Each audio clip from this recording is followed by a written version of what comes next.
ஆண்டவராக இயேசு கிறிஸ்துவின் நாமத்தில் என் அன்பின் வாழ்த்துக்கள்.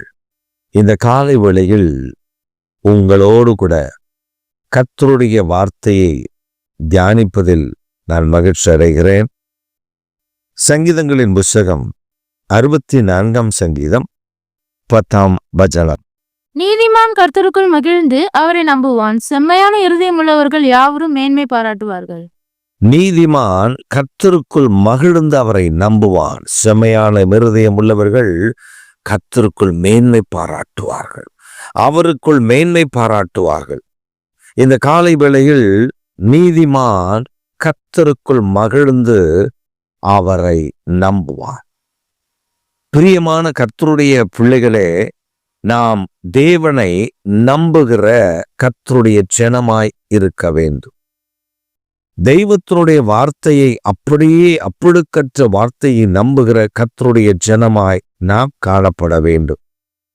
நம் ஆண்டவருடைய வார்த்தையை சந்தேகப்படாமல் விசுவாசிக்கிற கர்த்தருடைய பிள்ளைகளாய் காணப்பட வேண்டும். கர்த்தர் அவருடைய வார்த்தையில் வல்லமை உண்டு என்பதை நமக்கு அறிவித்திருக்கிறார்.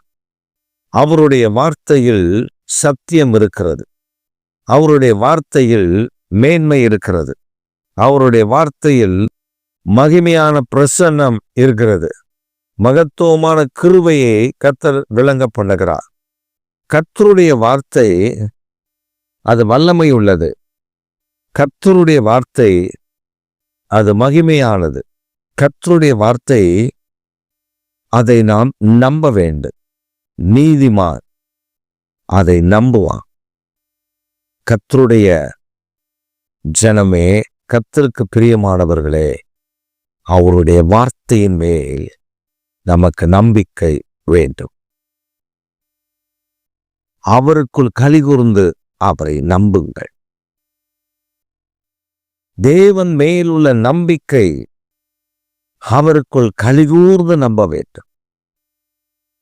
ஒரு வாக்குத்தத்தத்தை உங்களுக்கு கொடுக்குறாருன்னு வச்சுக்கோங்களேன். கர்த்தர் ஒரு வாக்குத்தத்தத்தை உங்க கையில கொடுக்குறார். நீ அந்த வாக்குத்தத்தத்தை பெற்றுக்கொண்டீங்க. பெற்றுக்கொண்டோடனே சிலர் நான் பார்த்துருக்கேன், அந்த மூஞ்சி போற போக்க பார்த்தீங்கன்னா, என்ன வாக்குத்தத்தம் இது, எனக்கு போய் இப்படி இல்லை வந்திருக்குது அப்படின்னு சொல்லுவாங்க. ஒரு சமயம் நான் ஒரு வாக்குத்தத்தத்தை கர்த்தர் எனக்கு கொடுத்தார்.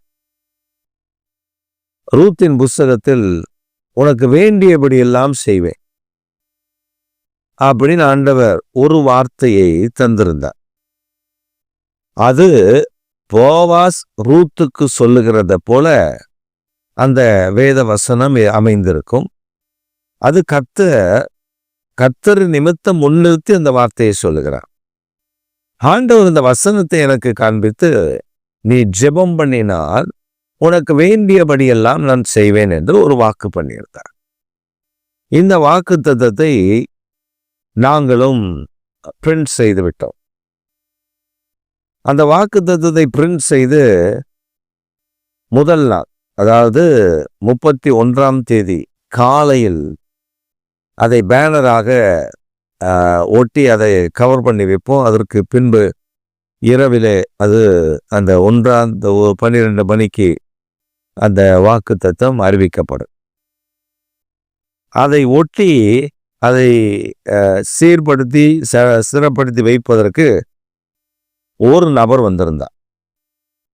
அவர் அந்த வாக்குத்தத்தத்தை வாசித்தார். பின்பு என்னை தனியே கொண்டு போனார். கொண்டு போய் சொன்னாரு, இப்படி ஒரு வாக்குத்தத்தத்தை இந்த வருஷம் நீங்க போட்டிருக்கிறீங்க, ஆண்டவர் தான் கொடுத்தாரா இத? நான் சொன்ன வேதத்தில் இருக்கிற எல்லாமே வாக்குத்தத்தங்கள் தான். அது கர்த்தருடைய வார்த்தை, அந்த வார்த்தையில் ஜீவன் இருக்கிறது. அதெல்லாம் கரெக்டு பாஸ்டர். நம்ம வாக்குத்தத்தை எப்படி எடுக்கணும்னா, கர்த்தர் நம்ம கிட்ட டைரக்டா வார்த்தையை சொல்ற மாதிரி இருக்கணும்.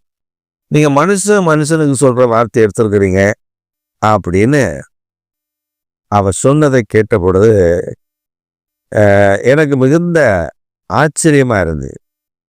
இப்படி கூட அறிவின்மையில் ஜனங்கள் இருப்பார்களோ? இப்ப எல்லார் வீட்லையும் கர்த்தரால் ஆசீர்வதிக்கப்பட்டவர்களே உள்ளே வாருங்கள் அப்படின்னு ஒரு வசனம் இருக்கும். கிறிஸ்தவ வீடுகளில அந்த வசனத்தை அவர்கள் எழுதி வைத்திருப்பார்கள். அப்ப அந்த வார்த்தை யார் சொன்னது?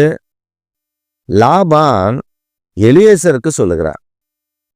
அப்ப அந்த வார்த்தையை நம்ம போடலாமா? ஐயோ பாவம் இல்லை, போடக்கூடாதுல்ல அப்படி நம்ம சொல்ல முடியுமா? இல்லை, அது கர்த்தருடைய வார்த்தை. அவருடைய ஆசீர்வாதத்தை, அவருடைய நன்மையை நாம் முழுமையாக நம்பணும். அதுக்கு தான் கர்த்தருடைய வார்த்தையில மகிழ்ந்து களி கூறணும், அதை நம்பணும். சிலர் என்ன வசனம் வந்த உடனே இந்த ஆண்டு இந்த வசனமா, அப்போ அவ்வளவுதான் எனக்கு அப்படின்னு சொல்லி வார்த்தையை உதாசீனப்படுத்தி விடுவார்கள், அல்ல தட்டி விடுவார்கள். அந்த ஆண்டில் அவர்களுக்கு வர வேண்டிய நன்மைகளை எல்லாம் இழந்து போவார்கள். இந்த காலை வேளையிலையும் உங்களை பார்த்து கர்த்தர் சொல்லுகிறது, நீதிமான் அவருக்குள் களி கூர்ந்து கர்த்தரை நம்புவான். தேவாதி தேவனை நம்புவான். நீங்களும் நானும் அவருக்குள் களி கூர்ந்து நம்பணும். ஒரு சந்தோஷமான செய்தினா, நமக்கு ஒரு வாக்குத்தத்தை கொடுத்தா ஒரு ஆர்ப்பரிப்போடு நம்பி சொல்லணும், கர்த்தர் எனக்கு இந்த வார்த்தையை தந்திருக்கிறார், கர்த்தர் இந்த வார்த்தையை நமக்கு தந்திருக்கிறார். அந்த வார்த்தைய வேதத்தில் ஆண்டவர் எழுதி வைத்திருக்கிறது நோக்கம் என்ன? அது கர்த்தருடைய வார்த்தை. வேதத்தில் இருக்கிற வார்த்தைகள் எல்லாம் கர்த்தர் பிரசங்கித்த கர்த்தருடைய ஆவியானவரால் ஏவப்பட்டு எழுதப்பட்ட வார்த்தை. ஆவியானவரால் ஏவப்பட்டு எழுதப்பட்டதுனாலதான் அது ஜீவனுள்ள வார்த்தை. அந்த வார்த்தையில் வல்லமை இருக்கிறது, அந்த வார்த்தையில் மகிமை இருக்கிறது, அந்த வார்த்தையில் பிரசன்னம் இருக்கிறது, அந்த வார்த்தையில் ஜீவன் இருக்கிறது. இன்றைக்கு உங்களுக்கு அந்த வார்த்தையை தருகிறார். மகிழ்ச்சியோடு அவரை துதியுங்க, அவருக்குள்ள களி கூறுங்க. Be happy in Jesus Christ. Be happy in the Lord, in His presence. அவருடைய சமூகத்தில் மகிழ்ச்சியோடு இருக்கும்போது அவரை நம்புவோம்.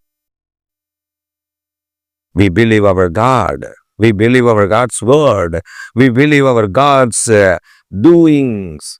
We believe our God is awesome, almighty. He is a mighty God. அவர் வல்லமை உள்ளவர், சர்வ வல்லமை உள்ளவர் என்று நம்புவோம். இன்றைக்கு நம்பி பாருங்கள், ஒரு அற்புதத்தை காண்பீர்கள். You will receive, you will see the blessings, and you will receive a mighty blessing from the Lord, because He is our God who crucified on the cross. He gave all the blessing through His crucifixion.